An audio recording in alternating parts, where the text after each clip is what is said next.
নিশুত রাতের নিস্তব্ধতা ফুঁড়ে আপনাদের কানে পৌঁছে যাচ্ছে গল্পের ভুবন। আমাদের আজকের নিবেদন লেখক সোহাগ মল্লিকের কলমে এক হাড় কাঁপানো অতীন্দ্রিয় আখ্যান, রক্তাক্ত প্রতিশোধের ছায়া। গ্রামের শেষ সীমানা, যেখানে জঙ্গলটা শুরু হয়েছে, সেখানে অন্ধকারটা যেন জমাট বেঁধে আছে। থকথকে কালো অন্ধকার, বাতাসের শব্দে এক অদ্ভুত গোঙানি, ঝিঁঝি পোকার একটানা ডাক কানের পর্দায় বিঁধছে তীরের মতো। বাঁশঝাড়ের মাথায় চাঁদের ফ্যাকাশে আলো। তৈরি হয়েছে এক ভৌতিক পরিবেশ। এই গ্রামটির নাম শান্তিপুর, কিন্তু আজ রাতে এখানে কোনো শান্তি নেই।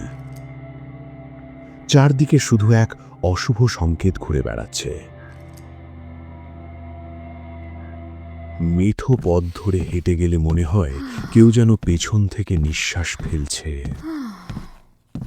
ঘাড়ের কাছে লোমগুলো খাড়া হয়ে ওঠে। মাটির সোদা গন্ধের সাথে মিশে আছে পচা কোনো কিছুর দুর্গন্ধ। সেই গন্ধটা নাকে আসতেই গা গুলিয়ে ওঠে। গ্রামের মানুষগুলো এখন ঘরের কোণে সিঁটিয়ে আছে।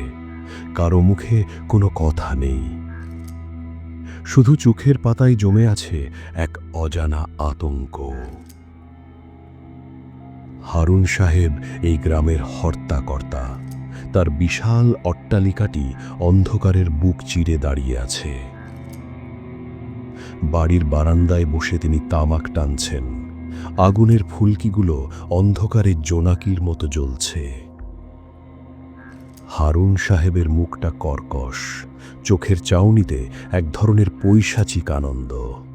তার পাশেই বসে আছে কালু। কালু লোকটা যেন সাক্ষাৎ শয়তান। তার কুবুদ্ধিতেই হারুন সাহেব এই গ্রাম শাসন করেন। কালুর চ্যাপ্টা নাক আর ছোট ছোট চোখ দুটো সবসময় এদিক ওদিক ঘোরে। সে ফিস ফিস করে হারুন সাহেবের কানে কিছু বলছে।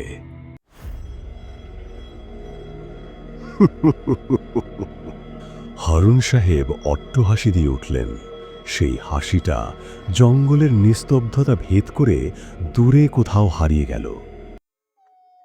দূরে একটা শিয়াল ডেকে উঠল, যেন কোনো অশুভ ঘটনার আগাম বার্তা। কালু হাসছে, তার দাঁতগুলো পানের রসে কুচকুচে কালো। সেই কালো দাঁতের আড়ালে লুকিয়ে আছে অসংখ্য ষড়যন্ত্রের বিষ। গ্রামের দক্ষিণ পাড়ায় এক জরাজীর্ণ কুঁড়েঘর। সেখানে থাকে সোহেল। সোহেল এই গ্রামের একমাত্র উচ্চশিক্ষিত ছেলে, কিন্তু দারিদ্র্য তার নিত্য সঙ্গী।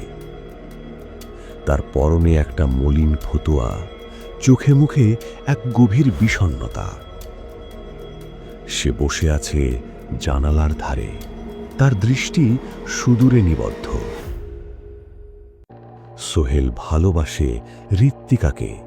ঋত্বিকা এই গ্রামের সবচেয়ে পবিত্র আর নিষ্পাপ মেয়েটি, যার হাসিতে ভোরের সূর্য হাসত, যার গলার স্বরে কোকিলের কুজন হার মানত।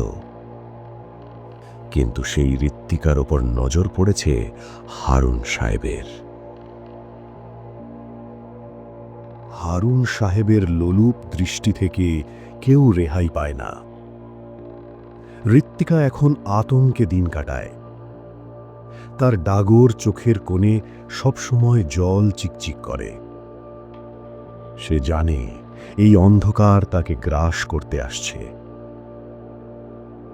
সোহেল নিরুপায়, তার হাতে ক্ষমতা নেই, আছে শুধু এক বুক ভালোবাসা। সেই ভালোবাসা আজ বিপন্ন। বাতাসের ঝাপটায় সোহেলের ঘরের প্রদীপটা দপদপ করে নিভে গেল। ঘোর অন্ধকার তাকে চারপাশ থেকে জাপটে ধরল। ঘটনাটা ঘটল এক অমাবস্যার রাতে। আকাশটা ছিল মেঘলা, একটা তারাও দেখা হচ্ছিল না। ঋত্বিকা জল আনতে গিয়েছিল দিঘির ঘাটে। কালু আর তার 4 জন সঙ্গী সেখানে ওত পেতেছিল। হায়নার মতো তারা ঋত্বিকার ওপর ঝাঁপিয়ে পড়ল। ঋত্বিকার আর্তনাদ সেই রাতের অন্ধকারে মিলিয়ে গেল। কেউ এগিয়ে এলো না। হারুন সাহেবের নির্দেশে কালুরা তাকে নির্মমভাবে হত্যা করল। ঋত্বিকার সেই নিষ্পাপ শরীরটা রক্তাক্ত হয়ে মাটিতে লুটিয়ে পড়ল। তার প্রাণহীন চোখ দুটো আকাশের দিকে চেয়ে রইল, যেন বিধাতার কাছে বিচার চাইছে। কালুরা চতুরতার সাথে কাজটা সারল। তারা ঋত্বিকার লাশটা গভীর জঙ্গলের ভেতরে এক গর্তে মাটি চাপা দিল। তারপর অত্যন্ত ঠান্ডা মাথায় পুরো দোষটা চাপিয়ে দিল সোহেলের ওপর। তারা প্রচার করল সোহেলই ঋত্বিকাকে নিয়ে পালিয়েছে এবং পরে তাকে মেরে ফেলেছে। গ্রামবাসী প্রথমে বিশ্বাস করতে চায়নি, কিন্তু হারুন সাহেবের ক্ষমতার সামনে কার সাধ্য প্রতিবাদ করে। পরদিন সকালে সোহেলকে বন্দী করা হলো। হারুন সাহেবের এক গোপন অন্ধকার প্রকোষ্ঠে তাকে শিকল দিয়ে বেঁধে রাখা হলো। সোহেলের চিৎকার শোনার মতো কেউ নেই। তার কপালে ঘাম জমেছে, তৃষ্ণায় বুক ফেটে যাচ্ছে। সে বারবার বলছে, আমি ঋত্বিকাকে মারিনি, কিন্তু কালু এসে তার বুকে লাথি মারে। সোহেলের মুখ থেকে রক্ত গড়িয়ে পড়ে, তার চোখ দুটো লাল হয়ে গেছে। রাগে নয়, বরং সীমাহীন যন্ত্রণায়। অন্যদিকে গ্রামের মাতব্বররা বিচারে বসলেন। তারা ঘোষণা করলেন সোহেলই অপরাধী। কিন্তু ঠিক তার 3 দিন পর এক অলৌকিক কাণ্ড ঘটল। দিঘির জলে একটা লাশ ভেসে উঠল। গ্রামের মানুষ ভিড় জমালো দিঘির পাড়ে। পুলিশ আসার আগেই মাতব্বররা লাশটা দেখেই চমকে উঠলেন। এ তো ঋত্বিকা, কিন্তু তারা তো তাকে দাফন করেছিল জঙ্গলে। লাশটা জল থেকে উপরে তোলা হলো। শরীরটা ফোলা, কিন্তু আশ্চর্যভাবে পচেনি, যেন সে মাত্র কিছুক্ষণ আগেই মারা গেছে। মাতব্বররা ভয়ে কাঁপতে লাগলেন। তারা তাড়াতাড়ি করে লাশটা আবারও দাফন করে দিলেন। কিন্তু এবার আতঙ্কটা পুরো গ্রামে ছড়িয়ে পড়ল।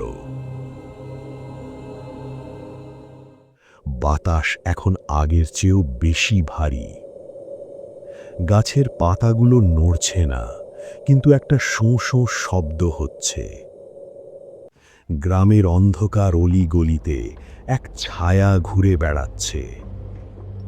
সেই ছায়াটা দীর্ঘ, তার কোনো অবয়ব নেই, কিন্তু যে দেখছে তারই রক্ত হিম হয়ে যাচ্ছে। চারদিকের নিস্তব্ধতা যেন কথা বলছে। দিন কয়েক পরের কথা। জঙ্গলের ভেতরে এক কাঠুরিয়া কাঠ কাটতে গিয়েছিল। হঠাৎ সে একটা বিকট চিৎকার শুনল। দৌড়ে গিয়ে দেখল কালুর এক সঙ্গী মাটিতে পড়ে আছে। তার শরীরটা বীভৎসভাবে খুবলে নেওয়া হয়েছে। কিন্তু সবচেয়ে ভয়ের ব্যাপার হলো, লোকটার কপালে ধারালো কিছু দিয়ে খোদাই করে লেখা আছে ঋত্বিকা। রক্তে ভেজা সেই অক্ষরগুলো যেন জ্বলছে। গ্রামের মানুষের মধ্যে হুলস্থুল পড়ে গেল। এটা কোনো মানুষের কাজ হতে পারে না। মানুষ এত নির্মমভাবে কাউকে মারতে পারে না। পরদিন আরও এক মৃতদেহ পাওয়া গেল গোয়াল ঘরে। তারও কপালে একই নাম খোদাই করা, এবার গ্রামের মাতব্বররা বুঝতে পারলেন ঋত্বিকার আত্মা ফিরে এসেছে। সে প্রতিশোধ নিচ্ছে। হারুন সাহেব এখন নিজের ঘরে তালাবদ্ধ।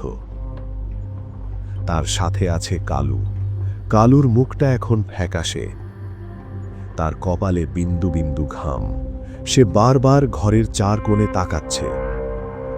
মনে হচ্ছে দেওয়ালগুলো যেন তাকে গিলে খেতে আসছে। রাতটা গভীর হতে শুরু করেছে। হারুন সাহেবের বাড়ির পাহারাদাররা ভয়ে পালিয়েছে। হঠাৎ হারুন সাহেবের ঘরের দরজাটা প্রচণ্ড শব্দে খুলে গেল। কোনো বাতাস নেই, অথচ দরজাটা আছড়ে পড়ল দেয়ালে। কালু চিৎকার করে উঠল। ঘরের ভেতরে এক শীতল হাওয়া ঢুকে পড়ল। হাড় কাঁপানো সেই ঠান্ডা। হারুন সাহেবের গলার স্বর আটকে গেছে। ঘরের এক কোণে একটা আবছা মূর্তিকে দাঁড়িয়ে থাকতে দেখা যাচ্ছে। মূর্তির চুলগুলো দীর্ঘ, মুখটা চেনা যাচ্ছে না, কিন্তু চোখ দুটো জ্বলছে আগুনের মতো। সেই মূর্তির হাত থেকে চুইয়ে রক্ত পড়ছে। কালু পালানোর চেষ্টা করল, কিন্তু অদৃশ্য এক শক্তি তাকে মাটির সাথে চেপে ধরল। তারপর শুরু হলো এক নারকীয় তাণ্ডব। কালুর গোঙানি আর হাড় ভাঙার শব্দে ভারী হয়ে উঠল আকাশ। হারুন সাহেব শুধু চেয়ে রইলেন। তার চোখের সামনে কালুকে ছিঁড়ে টুকরো টুকরো করে ফেলল সেই ছায়াটি। এরপর সেই ছায়াটি এগিয়ে এলো হারুন সাহেবের দিকে। হারুন সাহেব শেষবারের মতো দেখলেন ঋত্বিকার সেই নিষ্পাপ মুখটা, কিন্তু এখন সেখানে মায়া নেই, আছে শুধু জ্বলন্ত আক্রোশ। একই রাতে সেই 5 জন অপরাধী খতম হলো। তাদের প্রত্যেকের কপালে রক্ত দিয়ে লেখা ছিল ঋত্বিকার নাম।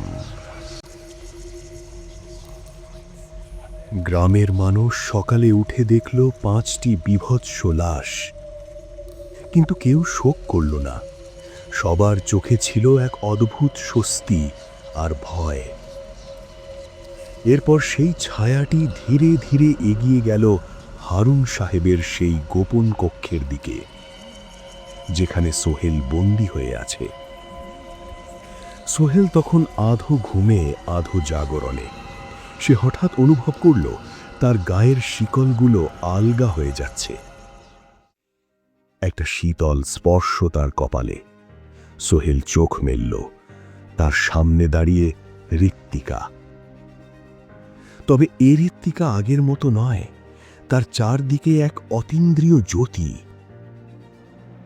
ঋত্বিকা সোহেলের দিকে তাকিয়ে ম্লান হাসল। সেই হাসিতে কোনো ভয় নেই, আছে এক গভীর তৃপ্তি। সে সোহেলের হাত ধরল। সোহেল অনুভব করল তার শরীরে নতুন শক্তি ফিরে আসছে। ঋত্বিকা ইশারায় সোহেলকে বাইরের দিকে নিয়ে গেল। ভোরের প্রথম আলো ফুটতে শুরু করেছে। পাখিরা ডাকতে শুরু করেছে। জঙ্গল আর গ্রামের সীমানায় দাঁড়িয়ে ঋত্বিকা সোহেলের দিকে শেষবারের মতো তাকালো। তার চোখের সেই লাল ভাবটা এখন আর নেই। এখন সে মুক্ত। তার প্রতিশোধ পূর্ণ হয়েছে। সোহেল তাকে ছুঁতে চাইল, কিন্তু তার হাতটা ধোঁয়ার মতো ঋত্বিকার ভেতর দিয়ে চলে গেল। ঋত্বিকা ধীরে ধীরে বাতাসে মিলিয়ে যেতে শুরু করল। ভোরের আলোর সাথে সাথে সে হয়ে গেল অদৃশ্য। সোহেল একা দাঁড়িয়ে রইল সেই মেঠো পথে। তার দু চোখ বেয়ে জল পড়ছে, কিন্তু মনে কোনো ক্ষোভ নেই। সে জানে ঋত্বিকা এখন শান্তিতে ঘুমাতে পারবে। আজও সেই গ্রামে অমাবস্যার রাতে দিঘির পাড়ে এক দীর্ঘ ছায়া দেখা যায়। গ্রামের মানুষ বলে ঋত্বিকা আজও পাহারা দেয় তার গ্রামকে। হারুন সাহেব বা কালুদের মতো পাপিষ্ঠরা আর কখনো এই গ্রামে ফিরে আসেনি। সোহেল গ্রাম ছেড়ে অনেক দূরে চলে গেছে, কিন্তু মানুষের স্মৃতিতে আজও রয়ে গেছে সেই রক্তাক্ত প্রতিশোধের কাহিনী। গ্রামের বৃদ্ধরা আজও নিচু স্বরে শোনায় সেই রাতের কথা, যে রাতে এক নিষ্পাপ মেয়ের আত্মা ফিরে এসেছিল তার সম্মান আর ভালোবাসার মর্যাদা ফিরিয়ে নিতে। আজকের মতো এটুকুই। অন্ধকার ঘনিয়ে আসছে, চারদিকের ছায়াগুলোর উপর নজর রাখবেন। ধন্যবাদ।